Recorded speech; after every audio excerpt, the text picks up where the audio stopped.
Last time on Realm of the Gods, enter the Shoeniverse. We join the gang back at their underworld abode as they find the skeletal Enelon chilling at home. After she realized she now had nowhere else to be as she was fired by Aileen, she apparently just waltzed on in. Well, after being beaten by a rake by Hades. Luckily for her, we need to rebuild the poker table, so she joins some ghosts playing poker. She tells me of Su Cal's last moments of trying to rescue as many trash and red pandas as possible before he perished. He also made mention of a secret hat that must be returned. Luckily, just Dave knows a guy, none other than Frank Sinatra. Briathar schemes a plan to acquire a hat that can project his thoughts.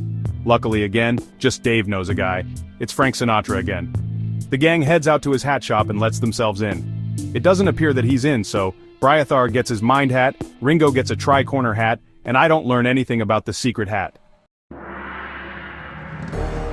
It's the day of the competition. First up was Serenity, who the gang has not seen in at least a month. She sings a metal song about the death of the Pumpkin King and absolutely kills it, but she gets attacked by the vines of the Pumpkin King and is forced to flee. While her performance went well, she was disqualified from departing before judgment. Kinda bullcrap if you ask me. Next up, Nolene. Nolene performs her DA ants and does a fantastic job. She gets high marks all around except from Aileen, who received a call from Hercules, who helped bump up her score. The next contestant was the loathsome shoe eater, Fud Fud. His performance will consist of dancing and singing. As he takes the stage, I make it into the rafters. As the song begins, shoes start dropping from the top of the stage, and I take the forbidden shoe, and with precision drop the shoe directly in front of the vile imp. He immediately approaches the shoe, and after disgustingly licking it, he begins to chow down. As an ominous rumble begins to shake the entire stage, I know that something has gone very wrong. Everyone except me is turned into shoes as a portal to the Shoeniverse is ripped open as Fud Fud enters the Shoeniverse. So, Lysias reaches out, and just like that his friends transform, turning into these shoe-headed versions of themselves. But as soon as Lysias steps into the Shoeniverse, he suddenly can't move at all. In a bit of a panic he prays to the biblical god, but well, that doesn't go too well. So, he switches gears and prays to the cobbler, and thankfully his strength returns, letting him move again. The whole gang finally gets back on their feet, and right before them stands a shoe devil, a powerful, evil version of a shoe angel. Beyond the shoe devil, Fud Fud appears all ethereal, meditating way up high on top of a tall shoe scraper. Stellara starts whipping up a storm while Ringo conjures up this wild illusion of Lysias.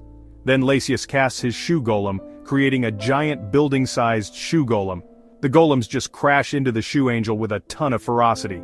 Dave, knowing the odds, dials a 1-800 missile number, and a missile slams into Fud Fud, who, honestly, doesn't take any damage at all. Briathar manages to summon a small shoe Thulu to join the fight. After Ringo scratches a few of the shoe devil's eyes out, he pulls out his ultimate weapon. Onions! He starts cutting them, and now the devil can only see out of about half of his eyes, which are all teary. The shoe devil lashes out, trying to devour some of the party, but wow, it's a close call and it just barely misses.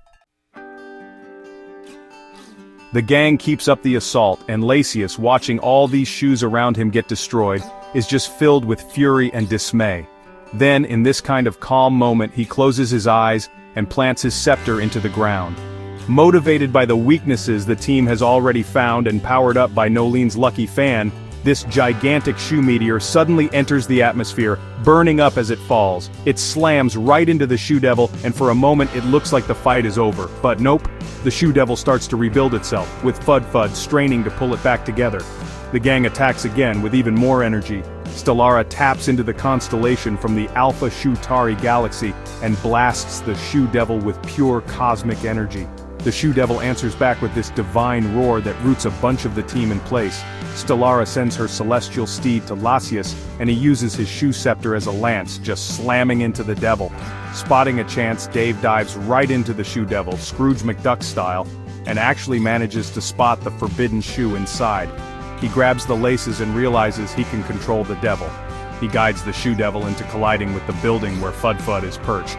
The building crumbles, the shoe devil finally dies, and Fud Fud tumbles to the ground. Now, the forbidden shoe is just hovering in the air, its presence causing corruption all around it. Just when everything seems lost, Duff Duff appears from a portal in the sky and lands right on it. Lacius shouts, "It's not worth it! No!" And then, as Duff Duff destroys himself with the forbidden shoe, balance is restored to the Shoeniverse. Lacius becomes the deity of the Shoeniverse, and the world starts to heal around him. He opens a portal back to Multiverse Got Talent, and the whole audience turns back from their shoe forms totally confused.